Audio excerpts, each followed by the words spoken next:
Comme vous le savez, nous nous sommes engagés à atteindre la neutralité carbone en 2050, avec 3 volets d'action. La production verte, tout l'objectif étant de produire le maximum de biens manufacturiers sur le sol français, car s'ils sont produits sur le sol français, ils émettront 2 fois moins de CO2 qu'aux États-Unis et 4 fois moins de CO2 qu'en Chine. Le deuxième objectif, c'est de sortir des énergies fossiles avec des choix politiques forts, comme la sortie du véhicule thermique à horizon 2035. Et c'est probablement cette décision qui permettra de réduire le plus les émissions indirectes de CO2 de Total Énergie au titre de Scope 3. Dans le fond, si on veut décarboner Total, il faut d'abord décarboner le transport en France. C'est ce qu'il y a de plus efficace et c'est la sortie du véhicule thermique qui le permettra. J'ai également pris la décision d'arrêter toutes les garanties export sur les énergies fossiles fin 2022. Décision qui a été lourdement critiquée par les énergéticiens, lourdement critiquée par le monde économique, mais que je maintiens naturellement. Je pense que si nous voulons accélérer la décarbonation, l'État ne peut pas être caution ou garant d'investissement sur les énergies fossiles.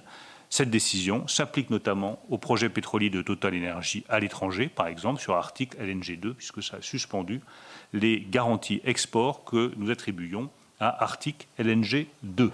Preuve, là aussi, de notre indépendance vis-à-vis de tout intérêt privé.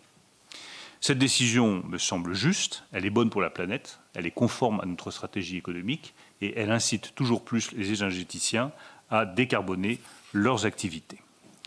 Même décision, même genre de décision avec la révision du label ISR. Là aussi, c'est une décision que j'ai prise il y a quelques mois, qui exclut désormais toute entreprise qui exploite du charbon ou des hydrocarbures non conventionnels de ce label ISR, investissement socialement responsable, qui est particulièrement attractif pour les investisseurs financiers. Là aussi, cette décision a été parfois critiquée, elle est lourde de conséquences en termes de labellisation des investissements, mais elle permet de ne pas reconnaître un label ISR à des entreprises qui exploitent du charbon, des hydrocarbures non conventionnels ou qui lanceraient de nouveaux projets d'exploration, d'exploitation ou de raffinage d'hydrocarbures conventionnels. Cela veut dire que toutes les activités de Total Énergie sont exclues, sur ma décision, des fonds labellisés ISR. Troisième élément de notre politique économique, c'est l'encadrement de l'activité des entreprises polluantes. Et je suis évidemment garant du respect de ces obligations. Total Énergie est soumis à la réglementation nationale du BGES, les bilans d'émissions de gaz à effet de serre, avec obligation de publication tous les 4 ans de son bilan de ses émissions de gaz à effet de serre. Total Énergie est soumis à la mise en œuvre de la directive européenne Corporate Sustainability Reporting Directive, fameuse directive CRSD, qui a été largement portée par la France et qui va obliger Total à présenter un bilan d'émissions de gaz à effet de serre et des cibles de décarbonation sur l'ensemble de ses activités au niveau mondial, contrairement au BGES, qui, lui, s'applique au niveau national. Enfin, ces dispositifs seront complétés par la directive sur le devoir de vigilance, qui a valeur juridique et va obliger Total Énergie à mettre en œuvre son plan de transition climatique avec une obligation de moyens très concrète. Total Énergie est par ailleurs soumis, comme d'autres, au dispositif de certificat d'économie d'énergie ou de quota carbone. Voilà l'ensemble des obligations nationales, européennes et internationales auxquelles Total Énergie est soumise et sur lesquelles je veille à leur bon respect.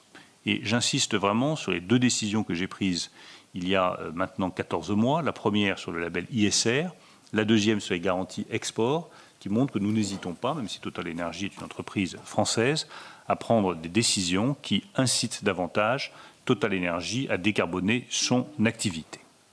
Toute dernière remarque pour dire à quel point le fait d'avoir Total Énergie en France reste un atout économique majeur pour notre pays. Pour des raisons qui sont simples, nous aurons encore besoin pendant des années des hydrocarbures. On peut tourner les choses dans tous les sens, vouloir accélérer, ce qui est mon cas, la décarbonation de notre économie, accélérer l'électrification du parc automobile français, ce que nous faisons en maintenant des bonus sur les véhicules électriques et en soutenant la filière industrielle des véhicules électriques. Il n'en reste pas moins que 97% du parc automobile français est thermique et qu'il ne va pas se renouveler du jour au lendemain, qu'il demandera des hydrocarbures et que nous avons tout intérêt à avoir une entreprise nationale qui nous permet de garantir notre indépendance. L'intérêt d'avoir Total Énergie, c'est d'abord la sécurisation de notre approvisionnement. Nous en avons eu l'exemple dramatique avec l'invasion de l'Ukraine par la Russie. Depuis le début du conflit, nous nous sommes mobilisés pour diversifier et sécuriser notre approvisionnement en carburant et en gaz. Je constate que Total Énergie a répondu présent en installant un terminal d'importation flottant de GNL au Havre, qui est précieux pour reconstituer nos stocks et garantir qu'il n'y a pas de rupture d'approvisionnement de gaz pendant la période de l'hiver.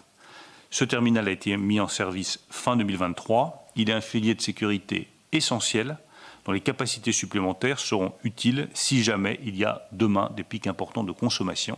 Cela permet d'anticiper toute difficulté sur l'approvisionnement en gaz et de garantir la sécurité d'approvisionnement français. Je rappelle également que Total Énergie a trouvé des sources d'approvisionnement alternatives en diesel au moment où les tensions sur la disponibilité étaient fortes.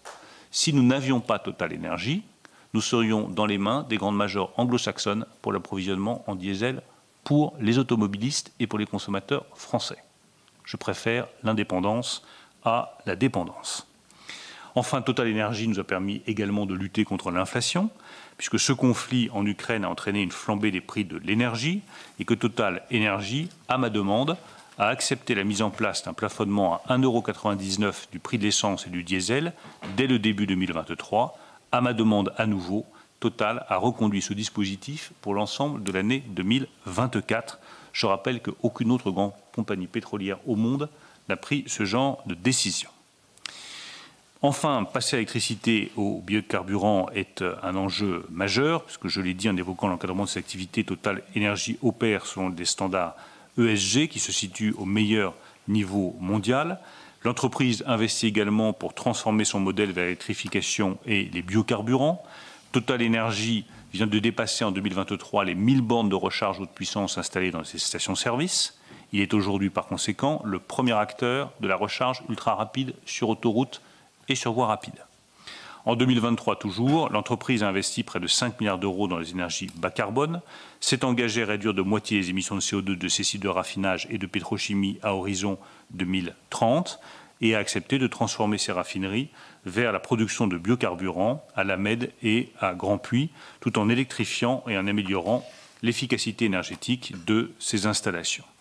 Dans le fond, dans cette période de grande transition, la seule question qui se pose, c'est est-ce un atout d'avoir une grande compagnie comme Total Énergie en France? Pour moi, la réponse est clairement oui. C'est un atout en termes d'indépendance, c'est un atout en termes de fourniture de gaz et de diesel quand nous avons besoin en période de crise, et c'est un atout pour investir dans l'électrification du parc, car je le redis, le premier investisseur dans la décarbonation, c'est bien Total Énergie. De ce point de vue-là, je tiens à signaler que les décisions que nous prenons en matière énergétique et concernant ces entreprises privées sont d'autant plus importantes que la détention du capital de Total Énergie n'est qu'à 26% française et que 40% de l'actionnariat est composé d'actionnaires américains. En définitive, c'est un atout. Cela ne nous empêche pas de sortir du fossile à marche rapide. Contrairement à ce qu'on pourrait penser, disposer de Total Énergie sur le sol français n'est pas un moyen de ralentir la sortie du fossile, mais un moyen de l'accélérer.